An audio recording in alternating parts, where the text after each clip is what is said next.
Welcome to the Veterinary Marketing Podcast, where it's all about helping your veterinary practice attract, engage, and retain clients.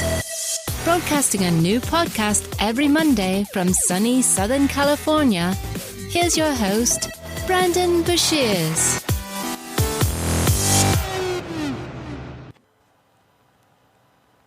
Hey there, everybody. Welcome to episode number 186 of the Veterinary Marketing Podcast. Hope you're having a wonderful day. Today's episode, we have Mariona Escala on the podcast. She is a digital marketing expert for veterinarians, and she's from Spain. She lives in Spain, and so it's going to be a great episode. I really was excited about doing this interview because, number one, I really like her content.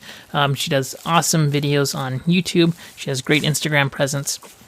And I just enjoy watching her content and consuming it. And I wanted to get her take on marketing for veterinarians, especially having somebody from Europe, which I know that there's definitely different kind of insights that we can gather and just different strategies that, people are very different based on where they are in the world and how they approach digital marketing. So it was cool to get perspective from somebody from Spain. Plus, she really has great content too. So it's really, really full of some great insights. And I'm excited about this interview. Before we begin, I want to mention a few things. First, if you haven't done so already, be sure to subscribe in iTunes, Google Play, wherever you get your podcasts. And then also, if you want to join the Facebook group, the Veterinary Marketing Nerds, you can get additional help there. It's facebook.com/groups/the Veterinary Marketing Nerds. All right, so let's jump into today's episode. So Mariona is great at producing content. I really found her content to be super helpful. It is in Spanish, but I know how to speak Spanish, so I am able to understand her content. But if you can understand Spanish, I would highly suggest checking out her content. A few things that we talked about today are what she sees vet practices doing well, what she thinks vet practices need to work on, how she got started in digital marketing, and I think it's full of some really, really great insights, helpful tips, and tools that you can use kind of to approach digital marketing, especially if you're a veterinarian. So without further ado, here is Mariona Escala. All right. So on today's podcast episode, we have Mariona Escala, and this is our first. Well, actually, no, we've had a few international. We've had Australia. That's the only international guest we've had. So you're the second international guest. So thank you so much for being on the podcast. I really appreciate it. Whoa, thank you. Thank you, Brandon. And I really love to be here and to learn about you and, I don't know, to spread the word in an international environment. Well, I'm excited to talk to you because I'm sure that there are big differences in terms of like what is kind of done in business when you have just regional and differences in kind of marketing philosophies. I know that there's like certain Scandinavian countries that they kind of look down on doing advertising. So I'm kind of interested to see what your perception is of the market, if they're open to it, or what you see kind of the biggest opportunities are for them and things. But I found you through Instagram, and your video content is really great. It's thank you. I'm like really impressed. Your editing and quality is really good too. So good job on that. That's not easy to do. So could you tell us a little bit about yourself and how you got started in the veterinary industry? And kind of yeah, that'd be great. I started this project like a few months ago, but I started in the veterinary medicine just by studying veterinary medicine, and then while I was finishing the last year, I was interested in business, but I didn't know how to do it because veterinary business is not an easy way to end up working. It's more easier to be in a practice or doing an externship in practices. So I was interested in business, and I started in a pet food industry as a salesperson. And then I was learning a lot about sales and visiting a lot of practices. So I learned which are the problems in the veterinary area. But then I was interested in marketing, and I was just learning about sales. So I quit the job and I started in a startup, in a tech startup, in a software for veterinary management. Mm-hmm. And then there because it's in a startup and it's just 10 people and you have to do everything from scratch, you learn about everything that you have to build. So I learned about marketing, but then I quit also the job because I was my aim, and it was pushing me the idea of build my own project. So that's why I came up with the idea of doing my own business as Mariona Escala, the personal brand, and to start spreading the word in digital marketing and entrepreneurship and also personal development for veterinarians. So that's a long, short story, the story of my personal brand.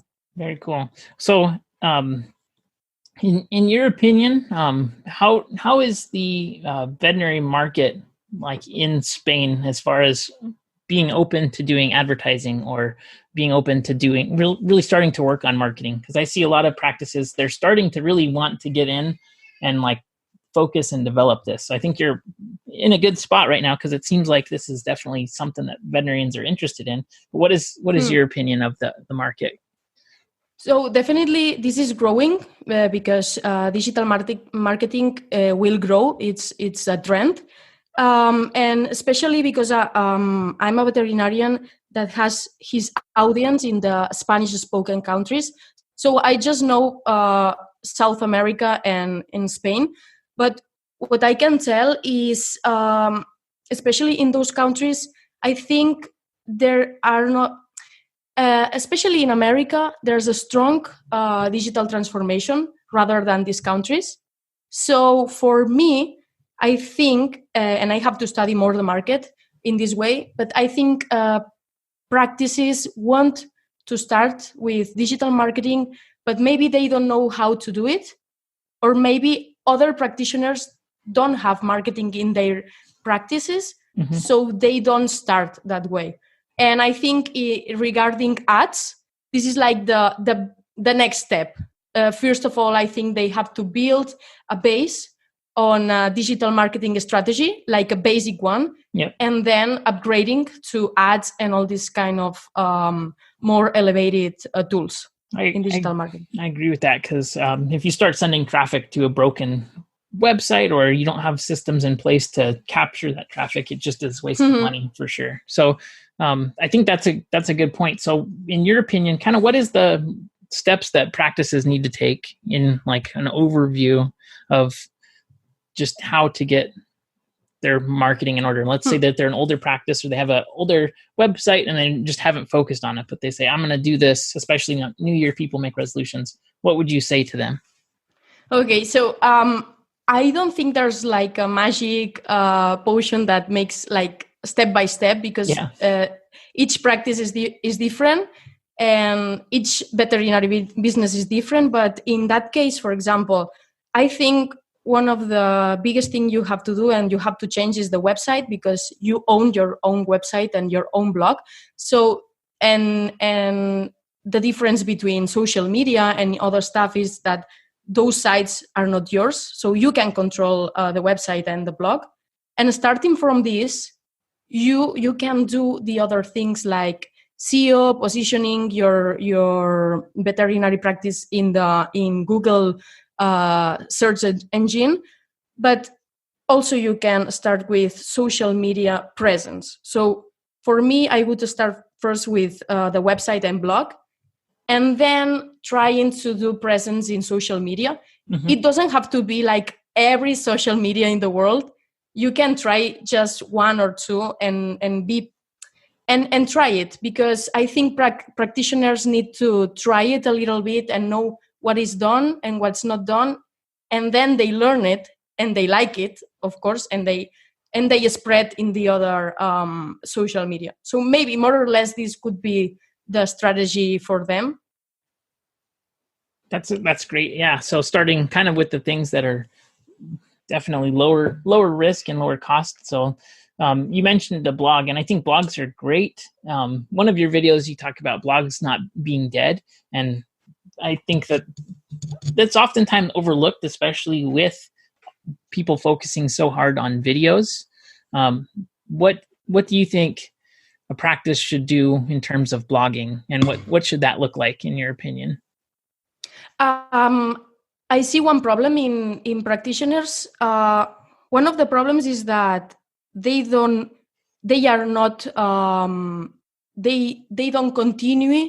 continue doing the blog. Mm-hmm. So they maybe do 1, 2, 3 posts that are general ones. One of the problems is that they are general and they don't focus on the audience. The blog is made for your clients and they focus on their own. So, of course, blogging has its own tricks. One of these is having your audience and writing the blog for your audience. But the other mistake I see is they are not...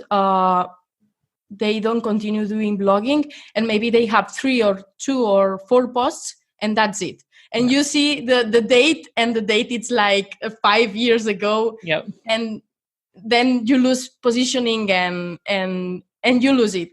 Because if you have a blog and you don't use it, it's like if you have a social media and you don't use it. You just have the name on it, but it's not working for the audience that is searching in Google. Yeah, that makes a lot of sense. I think that's something people think that if they create a blog post, it kind of lasts forever. And it's one of those evergreen content pieces that'll be there forever. But just like with social, if you posted 3 years ago and you don't continue to post, nobody's going to see that or consistently come back for that kind of relationship and advice. Yeah.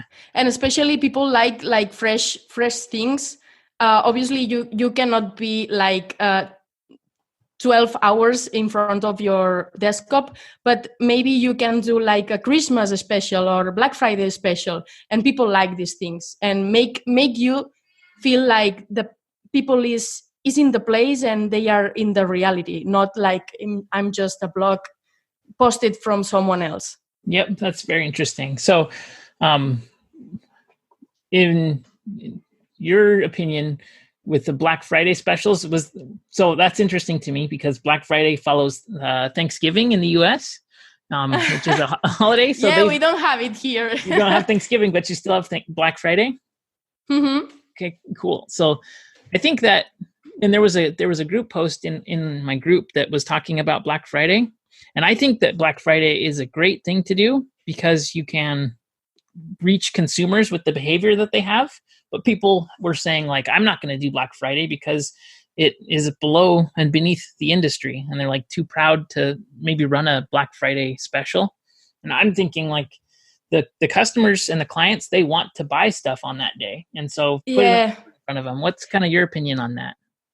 I know what you mean because they are mixed opinions. Yep. One opinion is like you can take profit of Black Friday and you can make like simple offers of products, not the products of your pet store. Mm-hmm. Okay, not your services.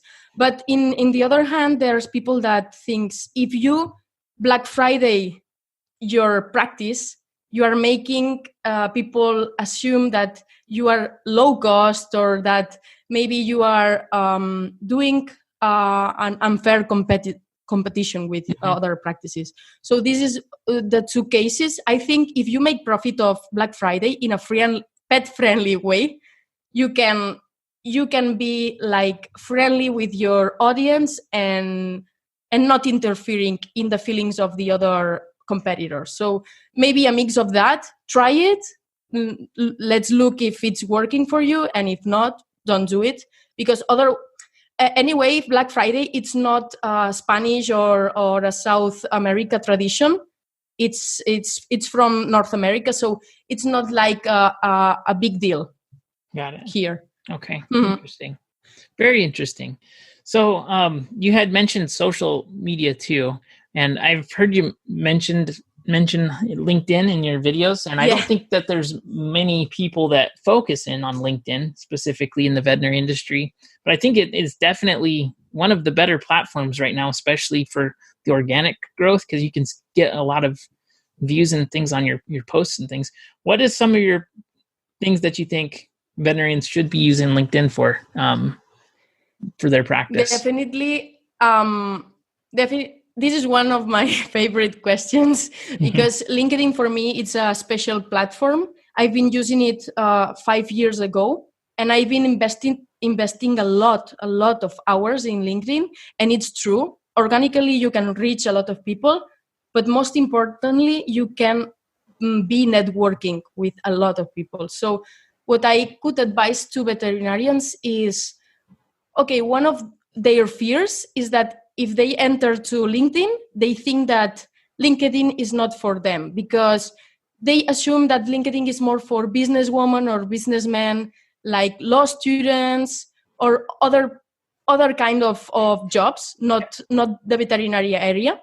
But they are wrong, because if there are veterinarians and there are a bunch of veterinarians that we are connecting to each other and we are speaking to each other and just spreading our goals and our missions. So you are gaining networking with them. You can also find a job. There are job seekers, but you can also find a job. In my case, I found my 2 jobs that I mentioned before. I found it on LinkedIn, but not by applying, just by networking. So for me, the important thing is to network, to know how it's done, and to have a good profile. But this takes you a lot of hours. So it's like a resume or a curriculum vitae. You have to spend hours there and see what's going on, how to do it. But I would definitely give it a try if I was a veterinarian. So if you mentioned it's like networking, and I think that does take work and practice. What does that look like to be effective at actually making connections on there instead of just like getting? I've networked on there too, so I'm interested to see what you say. But I also get tons of spam messages all the time as well, and I'm sure you do too. So how do you make it effective for you? Okay, so one of the biggest things here is that I think they have to break their mental barriers, because there are some people, they don't like to speak with other people like straight away on scratch if you don't know them. Yep. And that's a mistake, because here in LinkedIn you have the opportunity to speak with professionals that you don't already know. So yeah, the line between spam and just speaking like professionally, sometimes it could be blurry.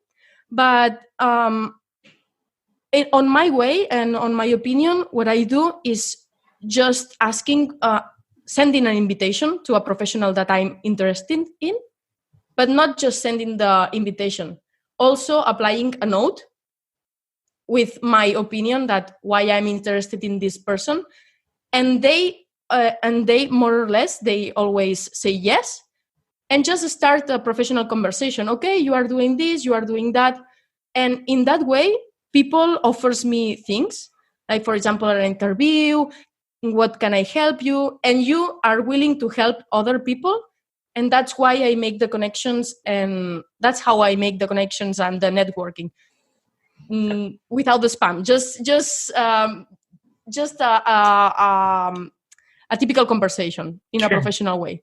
So showing up and being interested in them and like just introducing yourself. It's not that complicated. No, it's not that complicated. And also it involves like, obviously there are posts. It's like a social media. So you can like the post. Well, in LinkedIn is different, because now they changed the algorithm. They have Applaud and they have Wave and they have all these other ones. Since but you can do the same, like share, comment, and little by little, you are being interested in some areas, and all the people that it's in your surroundings. It's not like Facebook that you accept a lot of people, like different kind of friends. In LinkedIn, if you are interested in veterinary marketing, you will be surrounded with the best veterinary marketers, because you have to find it. So it's interesting in that way. Definitely. Well, I think that's really good. And if you're a practice owner, there's the networking potential for hiring veterinarians and techs and anybody that's in the industry, and you can sort by that stuff. And then if you're an associate or something, you can find work, and that's really cool. That I think is a big problem. Is that a problem in Spain right now with the hiring? There's like a huge amount of people that are trying to hire veterinarians, but they can't seem to find them. Yeah. I thought you would say the opposite, but it's like that way also. There are when I was working in the pet food industry, I was visiting veterinarians, and they said, "Do you know someone that can work for us?" And they didn't find enough veterinarians. That's so how it is I here don't too. know. Interesting. It's the same. Very interesting. So, working with practices, what do you think are some of the biggest opportunities that they can focus on in their marketing right now? In their marketing, as far as I know, and I want to study more the market and learn from other professionals as well. But as far as I know, in the Spanish-spoken countries, there's a huge opportunity in having a social media presence. Like in any way, like having a social media presence, but also with a content strategy, not also posting. Like you said, you have to invest an amount of hours in your content because this will differentiate you from the competitors, and also to know how to use the social media. But as a quick start, just having a big presence and having a strong brand in the social media. Definitely. That makes a lot of sense. What do you think most practices are doing wrong in their marketing right now? I think they are doing wrong that they delegate the digital marketing strategy to the millennial team member of the practice. And this is an error because, first of all, the digital marketing strategy comes from the manager of the veterinary practice, but it has to be spread all over the team.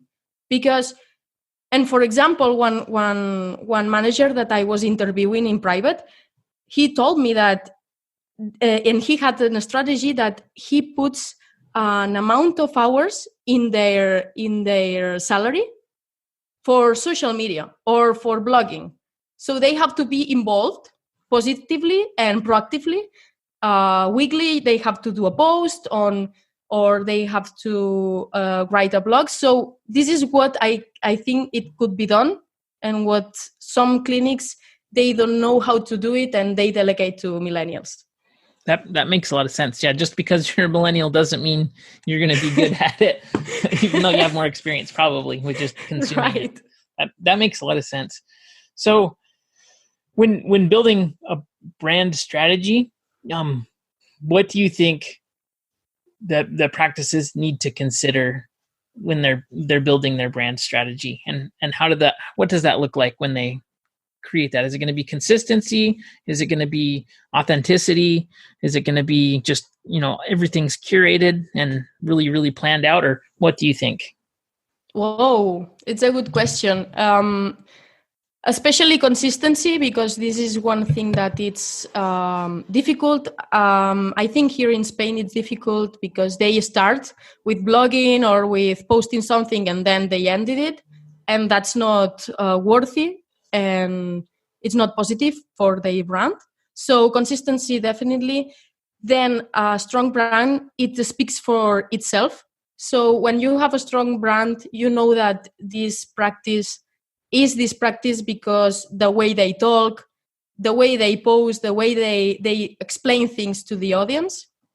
And then the content, I think it's so important also because, as I said before, you differentiate from other brands by the content you post. Like, for example, video marketing.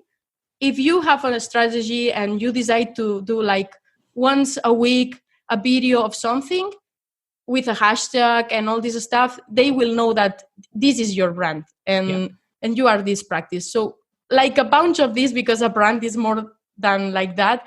But starting with this and with social media presence, it would be like the best option for me. Definitely. I think that's That's true, for sure. Well, I want to be respectful of your time and things. So as we wrap up here, would love to hear where to follow you at. And I think too, just as an aside, I think that there's just so much opportunity with Spanish speaking marketing in the United States as well, just because, and I live in Southern California. And so it's just so much untapped opportunity because nobody's running ads in Spanish, although there's a huge number of Spanish speakers. And I think too, if Spanish is your native language, I see that I would think that you probably would search in Spanish too. I don't have any data on that, but I would assume that would be probably happening. So I just think that there's tons of opportunity. So if somebody is wanting to work with you, and how do they get in touch with you, and who are you looking to connect with here? Okay, that's interesting. So they can connect with me as my personal brand, Mariona Escala, in Instagram, Facebook, and also they can enter on my website, but I'm still building it, but I have the domain, so they can enter to Mariona Escala. And obviously in LinkedIn, I'm always in LinkedIn, and for professional or business collaborations, they can reach me there. Cool. I'll be sure to link all those sites in the show notes of the episode here too. So if you would like to connect with Mariona, be sure to go to the episode. You can check out her content. But thank you so much. I really, really appreciate you for being on the podcast, and looking forward to your videos. So keep them coming. Thank you. Thank you, Brandon, and thank you for having me. And I love to be here and to learn from you. So keep doing the podcast because you have a lot of episodes, and I really like you have a lot of material there. So it's so useful for practitioners, and I think they like it. Well, thank you very much. All right. So I hope that you enjoyed today's episode. If you ever have any questions, comments, you need help with anything, please don't hesitate to reach out to me. If you would like more information from Mariona Escala, you can go to marionaescala.com. You can also visit the Veterinary Marketing Podcast and find episode 186. We will link to her YouTube channel and her Instagram as well. Be sure to check out her content, and we'll see you on next week's episode. Have a good one, everybody. Bye.